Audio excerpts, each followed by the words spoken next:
Esta mañana vivimos en Mayo una experiencia muy grata porque estuvimos dándonos un arreglito en el salón y esta persona se nos acerca y nos dice: quiero hablar con ustedes dos. Y la verdad es que nos sorprendió un poquito porque pensábamos que era de productos o de cosas así que le hablan siempre en los salones a uno. Y esta persona nos llama para decirnos, con lágrimas abundantes en los ojos, lo agradecida que ella está de Dios, de que nosotras dos estemos ahí en ese lugar, porque siente que nuestra presencia las bendice. Entonces, Emma me decía, año de testimonio, porque nosotros no hicimos absolutamente nada, simplemente ella se ha sentido bendecida con el hecho de tenernos ahí. ¿Y quiénes somos nosotros? Es la gracia de Dios sobre nuestras vidas la que hace que influenciemos de manera agradable a otros. Entonces, este año nosotros hemos sido llamados a eso, a influenciar a donde quiera que estemos. A veces usted no tiene ni siquiera que hablar, simplemente que Dios se refleje en usted a través de sus acciones. Hasta la manera en que usted se sienta, se para o habla o aconseja a la muchacha que le está arreglando el pelo o le da una palabra de aliento, eso hace que la influencia sea buena. Porque cuando influenciamos bien es porque estamos hablando de nuestro Señor. El Señor nos ha mandado en este año, nos ha llamado a ser sus testigos y siervos, como dice en una de las versiones, a vivir un año de testimonio, donde Él nos ha dado una orden de levantarnos e ir a transitar juntos por un camino donde experimentaremos lo más emocionante, como decía el pastor el domingo, que puede ocurrir en la vida de un cristiano, que es usted guiar a otras personas a conocer a Jesús. Pero para eso ellos tienen que ver a Jesús en usted. Entonces oremos para que el Señor nos ayude a reflejarlo a Él. No se trata simplemente de escuchar hablar de la promesa que dice, levántate y ponte sobre tus pies. O sea, el Señor nos está mandando en este año a salir de nuestra comodidad, a cambiar la posición. Porque cuando usted lo mandan a ponerse de pie es o porque usted está muy sentado o está muy acostado. Si está de pie nadie le dice, ponte de pie, ¿verdad? Entonces, vamos a cambiar esa postura, esa actitud de comodidad y vamos a ponernos en pie. Vamos a ser obedientes con lo que Dios quiere. Esto lo vamos a hacer de una manera individual y también congregacionalmente, de manera que nosotros provoquemos una epidemia espiritual de entusiasmo, de gozo y de deseo de ir a cumplir con la gran comisión que el Señor nos está enviando. En todo lugar y en todo tiempo, de todas las maneras y con todo lo que somos, vamos a expandir el reino de los cielos. Esto no se trata de usted hablar bien o mal, se trata de hablar de Jesucristo, de presentarlo a Él. Dice, en muchas partes la palabra nos motiva, nos ayuda, nos alienta. Porque resulta que aunque parezca agradable esa idea de usted tener influencia sobre los demás de manera espiritual, ¿verdad? No tomaremos ninguna acción decisiva a menos que cada uno de nosotros no eleve primero el nivel de motivación que tiene en su corazón. Si usted dice la palabra de Dios, que tú tienes que ser o frío o caliente, porque a los tibios, ¿qué dice la palabra? ¿Cuántos recuerdan? Dios lo va a vomitar. Una cosa que quiere decir, ¿verdad? De ninguna manera te voy a aceptar, te voy a vomitar. Entonces, una persona que está tibia es aquella que está sentada así, cómoda. Bueno, sí, si voy, si no voy, si llueve, si no llueve. Y entonces eso no es lo que Dios quiere. El Señor nos ha dicho claro, levántate y ponte sobre tus pies. Porque para esto he aparecido a ti, para ponerte por ministro y testigo de las cosas que has visto y de aquellas en que me apareceré a ti, librándote de tu pueblo y de los gentiles, a quienes ahora te envío para que abras sus ojos, para que se conviertan de las tinieblas a la luz y de la potestad de Satanás a Dios, para que reciban, no veo bien de aquí, la última, por la fe en mí, perdón de pecados y herencia entre los santificados. Eso es lo que dice la promesa de este año y lo que el Señor nos dice. Levántate y ponte sobre tus pies. Si esta noche se queda en tu mente y en tu corazón esa expresión, levántate y ponte sobre tus pies, yo creo que por el día de hoy habremos cumplido con nuestra misión. Porque es una cuestión de motivarnos, es una cuestión de tu querer, de tu actitud, es una cuestión de que así como el Señor lo ha dicho con tono de autoridad, de orden, esto nos hace pensar que ciertamente Él está demandando de nosotros un cambio. El Señor está demandando de nosotros un cambio, de cada uno de nosotros, no de los líderes, sino de cada uno de los que aquí nos llamamos cristianos. ¿Cuántos de ustedes se llaman cristianos? Entonces, la mejor manera de nosotros responder a este llamado es llevarnos de este consejo. Vamos a ver si los muchachos nos ayudan poniendo en la pantalla a 2 de Pedro 1, del 5 al 8, en la traducción lenguaje actual. 2 de Pedro 1, del 5 al 8 dice: por eso mi consejo es que pongan todo su empeño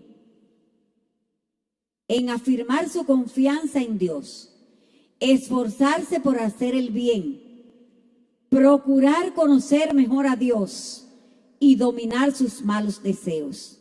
Además, deben ser pacientes, entregar su vida a Dios, estimar a sus hermanos en Cristo y sobre todo amar a todos por igual. Si nosotros escuchamos este consejo y nos dejamos llevar de él, creo que podremos vivir una vida cristiana agradable a Dios. Mas, si nosotros escuchamos el susurro del enemigo que intenta provocar desaliento en medio nuestro, de modo que cuando hay desaliento en el pueblo de Dios, óiganme lo que pasa, hermano, para que usted esté bien atento y abra sus oídos. El Espíritu de Dios nos dice siempre: el que tenga oídos para oír, oiga. Cuando el enemigo provoca desaliento en el pueblo de Dios, ¿saben lo que pasa? Se paran las conversiones, se detienen. Entonces, ¿qué pasa? Que si no se convierten las almas, el enemigo se pone contento, pero Dios, el Espíritu Santo, se contrita. Entonces, levántate y ponte de pie, porque es hora de actuar. Desecha todo desaliento, todo susurro del enemigo y vamos a trabajar, que a eso es que el Señor nos ha mandado a nosotros. Entonces, ¿por qué nosotros tenemos que motivarnos a trabajar? ¿Por qué razón? Hay muchas razones importantes tenemos para motivarnos a trabajar en la viña del Señor. Primero, porque trabajamos para Dios. No trabajamos para ningún hombre, nosotros trabajamos para Dios. Y la cuenta que te van a pedir a ti es individual. Ahí tú no vas a poder decir, no fue que doña Eri no explicó ni dijo cómo era que lo íbamos a hacer, no. Sencillamente te van a cuestionar a ti, porque Dios lo sabe todo. Y dice la palabra que juzgará a cada uno según su obra. Lo primero por lo que nos motivamos para trabajar en la obra del Señor es saber que somos importantes para Dios. No hay nadie que no sea importante para Dios. Él pudo haber mandado a los ángeles a predicar el evangelio. Pudo haberle dado una orden, y dice la palabra en uno de los salmos que cuando Él le da una orden a los ángeles, ellos como ministros de fuego que son, salen inmediatamente a cumplir esa orden sin preguntar y sin rechistar. Muchos de nosotros cuestionamos por qué me pusieron en esto, por qué, ay no, yo no quiero, yo estoy cansado, yo tengo que ser cuántos años en esto ya.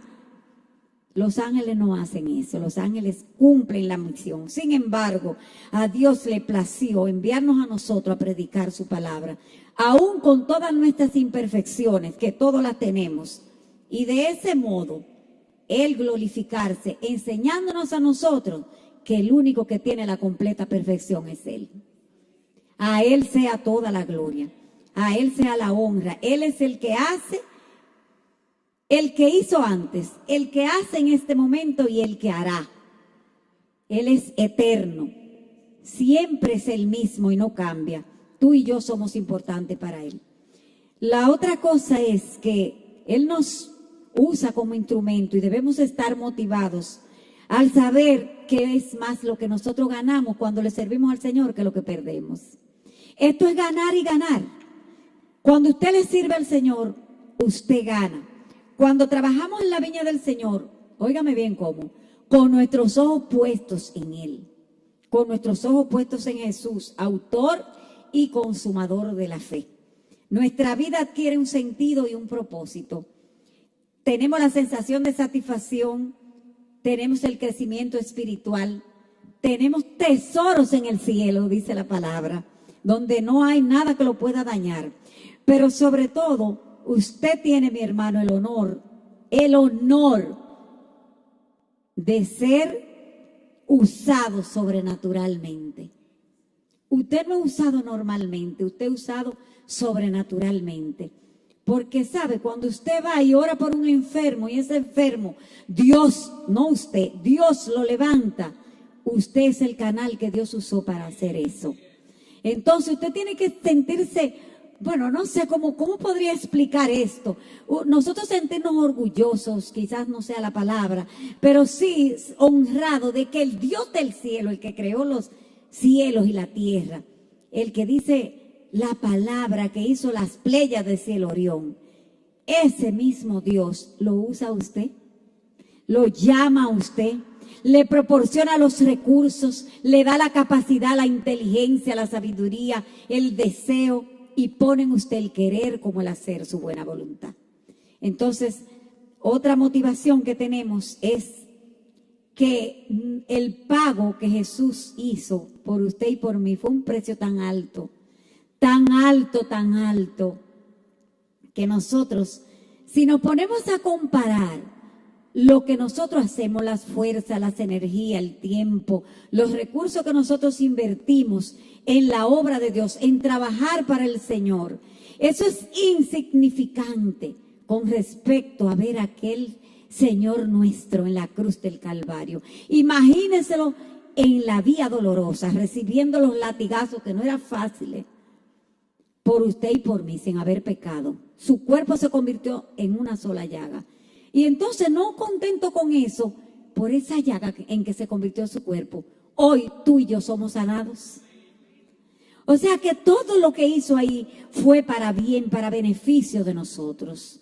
Absolutamente todo. Entonces, ¿cómo podemos nosotros comparar lo que podamos hacer, unos más sacrificados que otros, para el Señor con lo que Él ya hizo por nosotros? ¿Podríamos nosotros pagarle al Señor de alguna manera? No hay una manera de pagarle, no la hay. Porque es que el Señor nos da a nosotros vida y nos la da en abundancia. Y nos la comienza a dar desde aquí cuando nos hace ciudadanos de su reino. Pero esto de aquí no se puede comparar con lo que nos va a dar en la eternidad, que dice que cosa que ojo no vio ni oído escuchó, son las cosas que Él tiene reservadas para nosotros. Quiere decir que ni siquiera usted a hacer un ejercicio mental de su imaginación puede llegar a alcanzar la magnitud de lo que Dios tiene para nosotros. Dice la palabra de Dios, para los que le temen. Entonces cada día debemos pedirle al Señor que profundice en nosotros ese temor reverente hacia Él y hacia sus cosas, hacia su trabajo, hacia lo que Él quiere que nosotros hagamos. Y de verdad que quisiéramos que Él quite de nosotros todo lo que sea nuestra persona, para que nosotros menguemos hasta lo más mínimo y sea Él en nosotros. Es la eternidad, el regalo que nosotros le vamos a ir llevando con nuestro caminar a aquellos que están a nuestro alrededor, que no conocen de las promesas de Dios, que están perdiéndose en el mundo. Levántate y ponte de pie, dice el Señor. Dejemos que el Espíritu Santo venga sobre nosotros y nos llene del gozo, la disposición y el denuedo con que llenó a los 120 que estaban en aquel aposento alto. ¿Cuántos de ustedes quisieran sentir ese gozo? Porque miren, sentir que como lenguas de fuego se posaba sobre su cabeza el Espíritu Santo debe haber sido una experiencia maravillosa. Que como un viento recio irrumpió ese Espíritu sobre ese lugar y todo lo que ahí estaban fueron llenos de su Espíritu Santo. Fueron llenos del fuego, fueron llenos de la pasión, del denuedo. Se le quitó el miedo, salieron a predicar, no les importaba nada. Entonces, si tú y yo somos también elegidos como fueron ellos, si tú y yo somos también discípulos como fueron ellos, ¿qué nos impide a nosotros salir a predicar donde quiera que estemos? A hablarle a cualquiera que se nos pase por el lado de lo que es el Señor. Y más que hablarle, mostrarle lo que Dios ha hecho en nuestras vidas, el testimonio nuestro. Señores hermanos, nosotros debemos prepararnos porque lo que Dios quiere hacer con nosotros es grande. Ahora deja todo, déjalo de atrás, ya lo que pasó, pasó. Y disponte a seguir hacia adelante, hacia alcanzar el premio del supremo llamamiento. Luego de estar nosotros motivados, que ya sabemos que es el Espíritu Santo que nos va a impulsar, entonces vamos a planificar. Vamos a trabajar con planes elaborados, pero no por nosotros, sino con la unción del Espíritu Santo. Que sea Él que nos vaya marcando las pautas una a una. ¿Saben? Jesús hizo eso. Jesús no dejó nada sin hacer, todo lo planificó, todo lo que pasó en su vida terrenal aquí, en su naturaleza humana, siendo 100% hombre, 100% Dios, estuvo bajo un plan. Ese plan venía hablándosele a las personas de su pueblo siglos antes, muchos años antes. Se le venía diciendo todo lo que pasaría. Y él se cuidó no solo de cumplir con ese plan hasta ese momento, sino que planificó lo que vendría después, para ti y para mí. De una manera tal que un día, sentado en la ladera de un monte que ha sido famoso porque está escrito ahí, dice que el Olivete, como le llamaban a ese monte, el monte de los olivos, él estaba sentado en la ladera de ese monte y ahí él empezó a explicarle a sus discípulos y le dio 8 pasos progresivos que debe llevar un cristiano, de un seguidor de él. Recuérdense que no se llamaban cristianos en ese momento todavía, sino en la ciudad de Antioquía unos años más tarde. Pero a sus seguidores, a todos sus seguidores, él le dio esos pasos que están descritos en las bienaventuranzas. Mateo 5, del 3 al 12, que no lo vamos a leer porque nos vamos a enfocar en algo que viene después de eso. Él procedió a irle diciendo, los pacificadores, ¿quién es que quiere estar en el reino de los cielos? Bueno, pues sea pacificador. Usted quiere estar en el reino de los cielos, sea misericordioso. Usted quiere estar en el reino de los cielos, sea manso. Y le va diciendo, búsquelo, después usted lo lea y pídale al Señor que le revele en esa palabra, porque eso es tema para 2 o 3 mensajes más. Pero mientras tanto, léalo usted en su casa y pídale al Señor que no sea solamente con el entendimiento que lo lea, sino con el espíritu, sino con el entendimiento, que le dé las 2 cosas, para que usted pueda empezar a revisar su vida de cristiano y ver cuáles pasos progresivos he dado y cuáles no. Entonces, luego que él procede a explicarle esto, viene a hablarle de las verdades, de los estatutos, de los fundamentos de su reino. Y le dice 2 cosas primero. Vamos a hablar de estatutos de responsabilidad. ¿Cuál es tu responsabilidad como cristiano? Porque primero él te está diciendo, bueno, si tú haces eso, vas a tener esto. Si haces esto, vas a tener aquello. Pero aquí no, aquí él viene de una manera diferente. Vamos a ver Mateo 5:3, primera parte, primero de los estatutos de responsabilidad. Mateo 5:3. En Reina Valera de 60. Si me la ponen, por favor, la cita. Dice así. Mateo 5, perdón, 13. 13.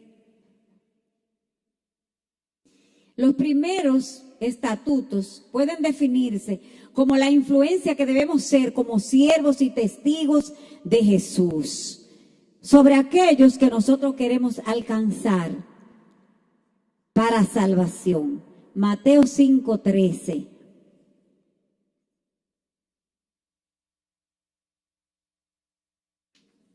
Yo lo voy a buscar aquí porque ellos parece que le está dando un poquito. Ok. Ustedes son la sal de la tierra. El Señor no le está preguntando, ¿tú sabes quién tú eres? O ¿tú estás de acuerdo con eso? De ser o no sal. No, Él le está diciendo, tú si eres cristiano, si tú eres un seguidor mío, tú eres sal de la tierra. Pero ¿para qué sirve la sal si ha perdido su sabor? ¿Pueden lograr que vuelva a ser salada? La descartarán y la pisotearán como algo que no tiene ningún valor. Pero lo importante es lo primero. Gracias, hermano. Esta primera parte. Y entonces nosotros, que el Señor nos está llamando a ser siervos y testigos, tenemos que saber qué es eso de la sal, ¿verdad? Porque es como un poco extraño que Jesús usara la sal para compararla con cada uno de nosotros. ¿Qué es la sal? Vamos a ver a alguien que me diga qué es la sal. ¿Qué es la sal, hermana? Con condimento, algo con que le damos sabor a la comida, ¿verdad? Es como una pregunta así. Y entonces usted se pone a pensar, ¿cuáles son las facultades que posee la sal que son tan importantes que Jesús las pone como una similitud, pone una similitud entre lo que es ella, lo que hace y lo que debe hacer un cristiano genuino, Y entonces nosotros vemos que la sal es el condimento, el primer condimento conocido en la humanidad. Dice que en el libro de Job, el capítulo 6, verso 6, habla de algo que es desabrido, no lo vamos a leer, pero ese libro de Job se supone que fue escrito 3.500 años antes de Cristo. Y los chinos usaban la sal 2.700 años antes de Cristo. Quiere decir que es vieja la sal, ¿verdad? El mar tiene sal, pero hay minas de sal también, ¿verdad? Quiere decir que se encontraba en muchos lugares. Esa sal que nosotros conocemos tiene aproximadamente 14,000 usos diferentes. Unos medicinales, otros para hacer agradable las cosas.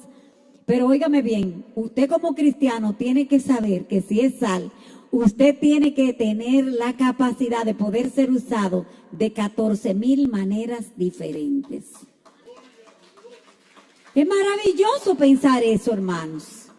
Entonces, aunque me hayan nombrado un ministerio, si tengo la capacidad de trabajar con las damas, voy a trabajar con las damas, me voy a poner a la orden. Si puedo trabajar con los niños y ayudar en algo, puedo hacerlo. Porque, ¿sabe? Nosotros los cristianos estamos capacitados para eso, para trabajar en lo que sea. El Señor nos ha dado de su multiforme gracia. Mire, de todas las maneras la gracia nos la ha dado.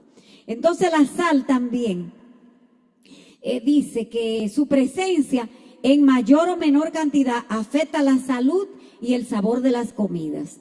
Usted no puede ser ni muy salado ni desabrido, ni frío ni caliente. Vuelve el Señor a ponernos en una posición ahí que usted no puede ser término medio. Usted no puede ser una gente que está aquí que no sabe a nada, o tan salado que no se le puede nada de comer. Usted tiene que ser equilibrado, eso es lo que quiere decir. El sabor suyo como sal tiene que ser equilibrado. No nos podemos pasar. Y también en la antigüedad, la sal era usada como el pago a los soldados de la antigua Roma. Y de ahí, por si usted no lo sabía, se deriva la palabra salario. Entonces, usted recibe un salario. ¿Usted sabe quién es el que le paga a usted? El que mejor paga, el Señor de los ejércitos. Cuando usted hace un trabajo aquí en la iglesia, no espere que es el pastor que le va a pagar el Señor. Entonces yo quiero que sea Él, porque Él es el que mejor paga, ¿verdad? Y no es que me vaya a pagar en oro o plata, y si a Él le place lo hace, pero nos paga con su bendición, con su gracia, con su favor, con todas las cosas que nos da. Mire, dice que en el Nuevo Testamento nosotros nos pudiéramos poner a buscar todas las cosas grandes que el Señor tiene y ha hecho y hará por nosotros, que los antiguos, los hombres del Antiguo Testamento esperaban en una promesa, y todo lo de esas promesas casi siempre dependía de si tú obedeces o no obedeces, si tú haces esto o no haces aquello. Pero a partir del Nuevo Testamento, en Jesucristo se cumplió toda la promesa. Y entonces ahí Él nos da cosas que de verdad dependen solamente de Él y de ti, que tú también obedezcas. Entonces, en Él se cumplieron todas las cosas, en la vergüenza. Él pagó por nosotros todo lo que había que pagar. Grande es el Señor. La sal provoca sed. Esa metáfora de la sal tiene riqueza grandísima. La sal provoca sed. ¿Y cómo debe ser un cristiano? Sediento ¿de qué? De la presencia del Señor. Que no se nos quite nunca, hermano, la sed por las cosas del Señor. La sal condimenta y da sabor, y también conserva y previene la descomposición. O sea, usted le sala algo y eso evita que se descomponga. Podemos pues entender que un cristiano genuino debe provocar en otros la sed del agua de vida que nosotros hemos tomado. Tiene que provocar la sed en los demás.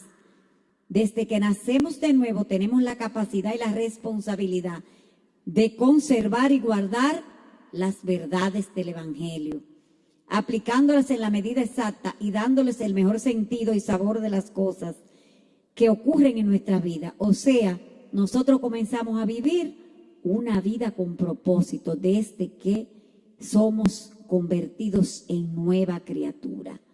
Quiere decir que ya su vida no es una vida desabrida.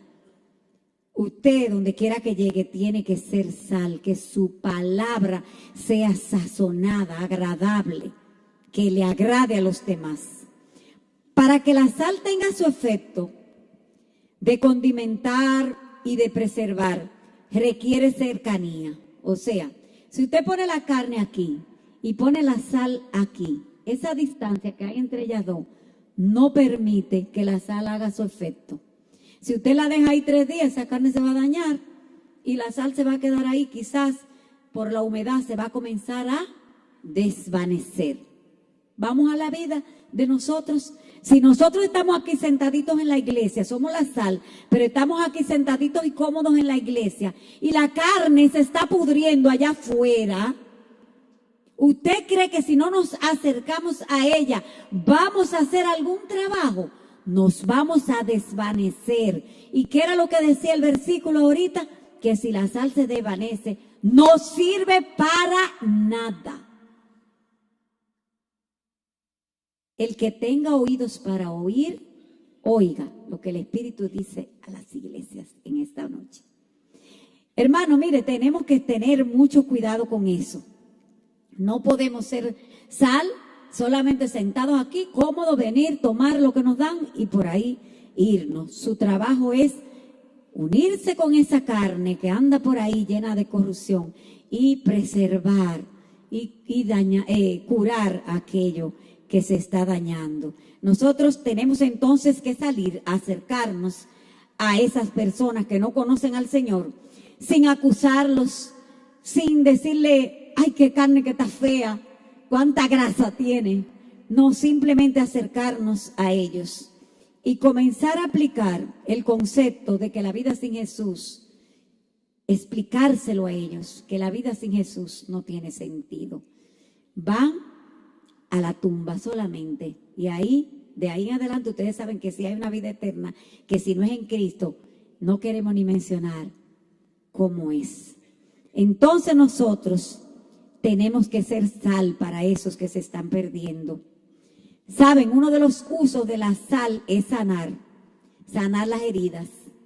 Los antiguos la usaban y en los campos, yo recuerdo ver cuando era niña que un burro mordió a un amiguito mío y su mamá con la boca, con sus propios dientes, molió la sal y se la puso ahí arriba para que no se le infectara la herida. Le paró la sangre y no permitió que el niño tuviera problemas, consecuencias peores. Ser sal es nosotros desbaratar con esa sal los golpes que la vida le haya dado a las personas. Porque también la sal sirve para desbaratar los golpes. ¿Usted lo sabía? ¿Cuántos lo sabían? ¿O seré yo la única que soy de un campo aquí? Gloria a Dios. La sal quita los moratones también. ¿Usted sabía eso? Porque los golpes de la vida dejan moratones que a veces no se ven porque están por dentro. Entonces, ser sal es que tú seas las manos de Jesús, esas manos que sanan y restauran. Ser sal es impedir la corrupción del pecado a tu alrededor. Es denunciar cuando haya que denunciarlo.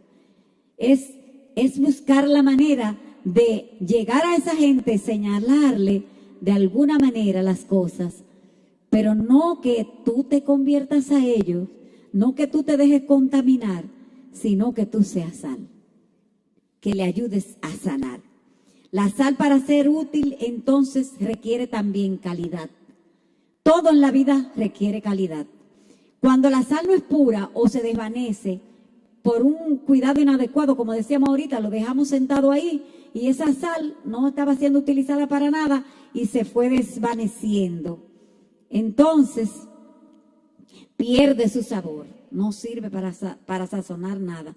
Por eso es que nosotros como creyentes debemos cuidarnos de no perder nuestro sabor. Oye bien, hermano, no pierdas tu sabor, no pierdas tu sabor. No deje que nadie te quite tu sabor, no lo permitas. Estando nosotros con nuestros ojos en Jesús, evitamos perder el sabor. También leyendo la palabra, metiéndonos de lleno en la palabra, orando, ejercitándonos en el ayuno, en la oración, en el compartir con los hermanos, el congregarnos. Eso hace que la sal nuestra sea de calidad, de gran calidad, que le agrade al Señor. Entonces, en modo alguno nosotros podemos dejar de esforzarnos en el servicio para el Señor. Si tú estás cansado, pídele fuerza al Señor, porque dice la palabra de Dios que Él le da fuerza al que no tiene ninguna. Entonces, si te sientes cansado, pídele fuerza. Pero no dejes de trabajar para el Señor, no lo hagas.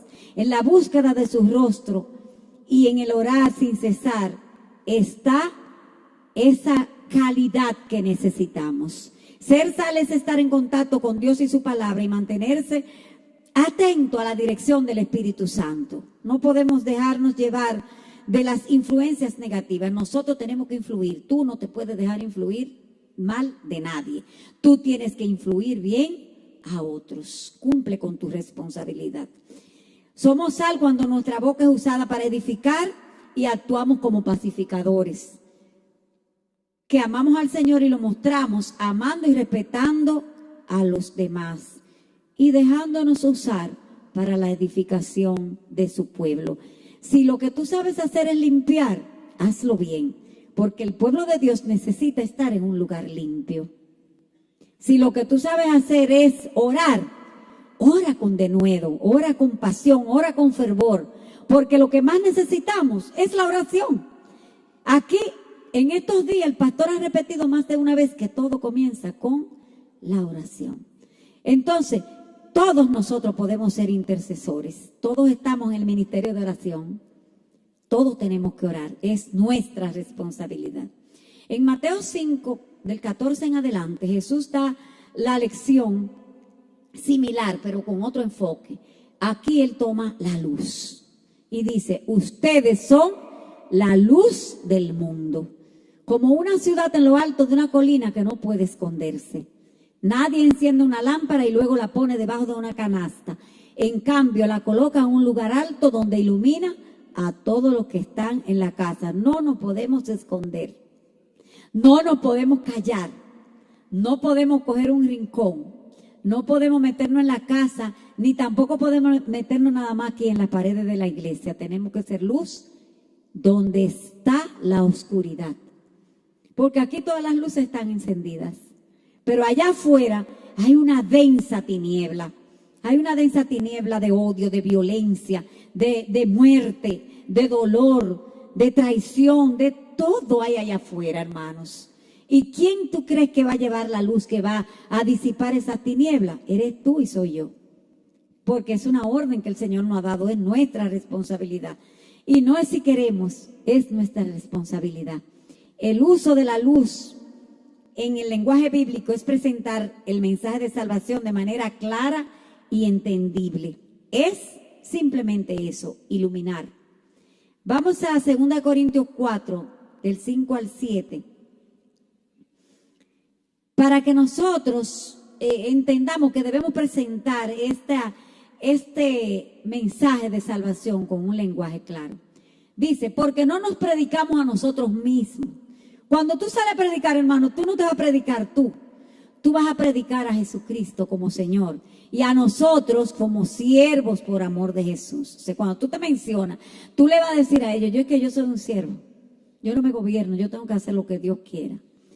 Seguimos con el otro versículo.